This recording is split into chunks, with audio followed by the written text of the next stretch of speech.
આજે ડીસા નગરપાલિકાને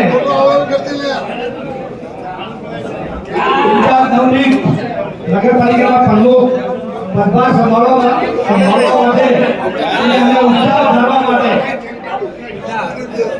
પંચાયત જિલ્લા મહામંત્રી અને જિલ્લા ઉપાધ્યક્ષ મગનભાઈ માળી એવા પક્ષના નેતા વાસુભાઈ મોડ, બહારથી આવેલા મહેમાનો, બ્રહ્મ સમાજના અગ્રણી શ્રી બોલે શ્રી અંબે મહામાતા કી.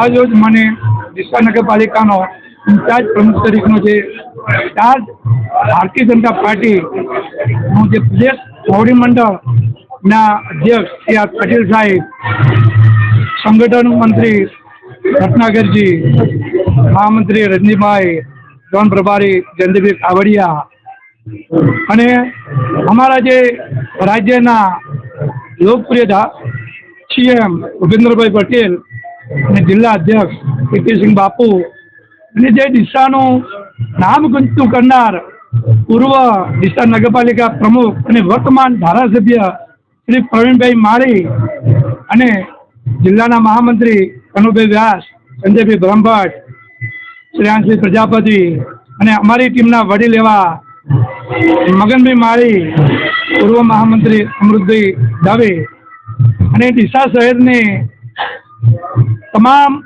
પાર્ટીના કાર્યકર્તાઓને સાથે લઈ તેના સંગઠનના પ્રમુખ શ્રી રમેશભાઈ દેલવાડિયા, મહામંત્રી કનુભાઈ જોશી, અશોકભાઈ પટેલ અને મારા જે સાથી સદસ્યો અને જેના આશીર્વાદથી આજે હું ખુરશી ઉપર બેઠો એવા ડીસાના તમામ નગરજનો હૃદયપૂર્વક આભાર વ્યક્ત કરું છું. અને સાથે સાથે તમારા આશીર્વાદથી ડીસાને વધુને વધુ સારો વિકાસ થાય, તમારા સાથે રહી અને હું પૂરેપૂરો પ્રયત્ન કરીશ. કયા વિકાસના કામો બાકી છે? ડીસાના ઘણા વિકાસના કામો છે. એ લોકોના જે રોડ, સફાઈ, પાણી, ગટર દરેક અને વધુને વધુ સારી પ્રગતિ થશે. બરોબર. ને ડીસાને જે ચાંદ લાગી છે એવો બગીચાનું પણ શોર્ટ પીરિયડમાં ખાતમુહૂર્ત કરીએ છીએ, ટાઉન હોલનું પણ ખાતમુહૂર્ત કરીએ છીએ અને ટાઉન પ્લાનિંગનું પણ શોર્ટ પીરિયડમાં અમે ઉદ્ઘાટન કરીએ છીએ. અને દરેક પત્રકારોનો હૃદયપૂર્વક ખૂબ આભાર વ્યક્ત કરું છું.